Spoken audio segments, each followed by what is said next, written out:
Hello and welcome to the ACE-IT podcast, where we turn science into sense. This is the lucky 13th season of ACE-IT, and we could not be more proud to deliver the rich scientific content to you in a usable and understandable way. ACE-IT is brought to you via the Justice Community Overdose Innovation Network, or JCOIN. If you're new to ACE-IT, welcome, and check out the prior seasons to begin or continue your learning journey. We are exceptionally grateful for every listener, and we promise we will continue working to help you learn and never let you down. Also, a quick plug for a few other JCOIN features. Did you know that you can get technical assistance for your organization from the experts at JCOIN? And did you know you can apply for small research grants to help fund an innovative study idea? Yep, also through JCOIN. And did you know you can apply to be a JCOIN Leap Scholar or investigator to improve your own skills? Also through JCOIN. If any or all of these exciting offerings sound interesting to you, check out our website, www.jcoin-ctc.org, and learn about the many JCOIN offerings beyond ACE-IT that may help you learn and grow in ways that improve lives, including your own. With that, I'm honored that you're with us. I'm Danielle Rudes, your host, and this is ACE-IT. Welcome to Season 13 of the ACE-IT podcast, Evolving Responses to Opioid Use Disorder and Overdose. In this season, we are examining the shift in prevention, treatment, and recovery strategies in response to the ongoing opioid and overdose crisis in the United States and beyond. From emerging clinical approaches to peer-led approaches, we are highlighting the many ways individuals and systems are adapting to save lives and support recovery. In our last episode, we covered medications for opioid use disorder, often called MOUD. Today, we're turning to the role of behavioral therapies. Research shows that the most effective treatment for OUD usually combines both medication and behavioral therapy.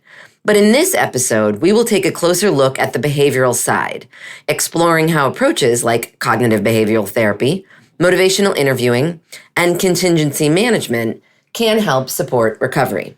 Behavioral therapies play a critical role in addressing the emotional or psychological aspects of opioid use. A systematic review by Denberg and colleagues 2018 highlighted why cognitive behavioral therapy, or CBT, is so widely used. CBT helps individuals recognize the thoughts, feelings, and behaviors that fuel the cycle of opioid use, and then teaches strategies to break that cycle. Building on this broader evidence, Berry and colleagues 2019 set out to see if CBT could work for people living with both opioid use disorder and chronic pain. They wanted to know if patients would find the therapy doable, acceptable, and whether it showed early signs of helping. The results were encouraging. Nearly everyone completed treatment, or 95%, and patients attended about 8 out of 12 sessions on average. Participants also found the therapy both useful and doable. Motivational interviewing, or what's sometimes commonly called MI, is another widely used therapy. Unlike cognitive behavioral therapy, which focuses on changing thought and behavior patterns, MI is about sparking and strengthening an individual's own motivation for change. It's a conversational, person-centered counseling style that helps people explore their goals. The approach works through 4 key principles. 1, expressing empathy. 2, supporting confidence in the ability to change. 3, rolling with resistance. And 4, helping people recognize the gap between their current behaviors and the life they want to lead. Research shows MI can make a real difference for people with opioid use disorder.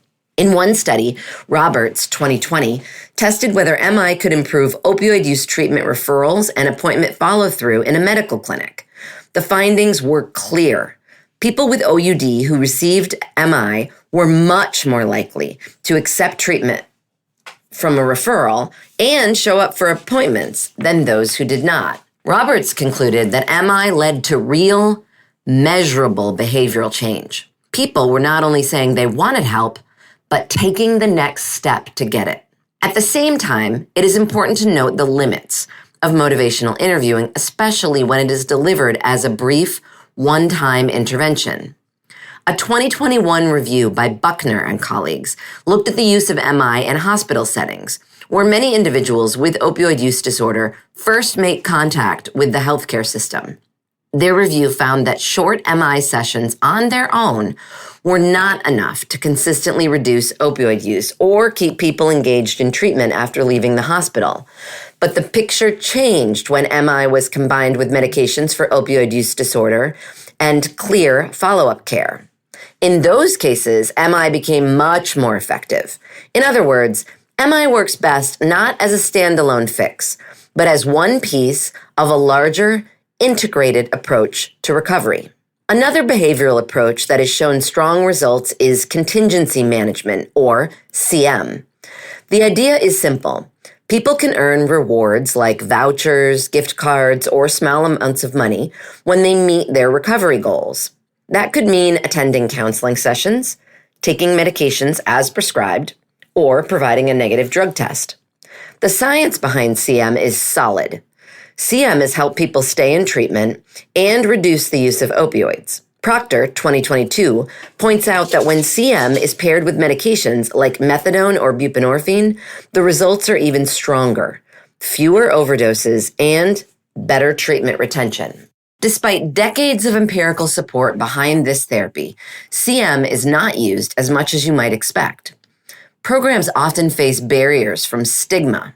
Quote, "Isn't this just paying people to stay sober?" unquote, to legal and financial challenges. For instance, federal regulations limit how much money can be given as an incentive, which makes it harder for clinics to fully adopt CM. But there are new solutions emerging. DeFulio 2023 highlights how technology has opened new doors for making CM more practical. Smartphone-based CM programs and prepaid debit cards with built-in safeguards are making it possible to deliver rewards instantly while preventing money from being spent in risky ways. Both Proctor 2022 and DeFulio 2023 emphasize the same bottom line. Contingency management works. It is one of the most effective, yet underutilized tools we have against the opioid crisis. The challenge is now figuring out how to bring it to scale. Recent research is also pointing to a new wave of emerging and integrative approaches that expand the possibilities for behavioral therapies in treating opioid use disorder. One area of growing evidence comes from mind-body interventions, such as mindfulness meditation and guided imagery.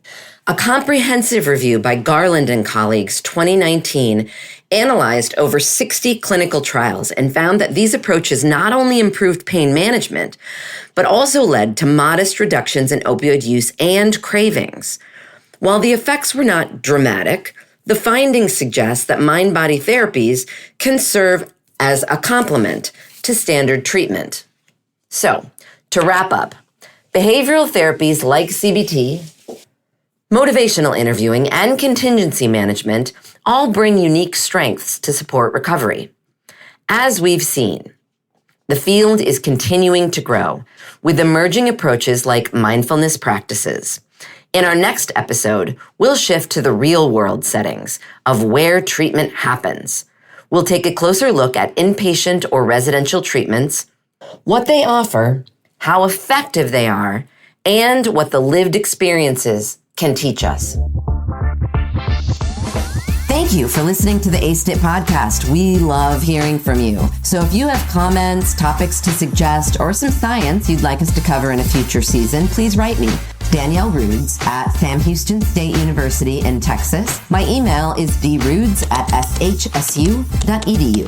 And of course, thank you to the Justice Community Overdose Innovation Network, or JCOIN's Coordination and Translation Center, funded by the National Institute on Drug Abuse, housed at George Mason University, where this podcast originated. Thank you to our fabulous and amazing scriptwriters, and also my fabulous and amazing doctoral students, Bryce Kushmerik-McCune, Jalen Magana, and Caitlin Bauer. And a huge and heartfelt thank you to the team at Slonky LLC for their wonderful production as always. Tune in again soon for another episode and even a whole nother season of ASTIT.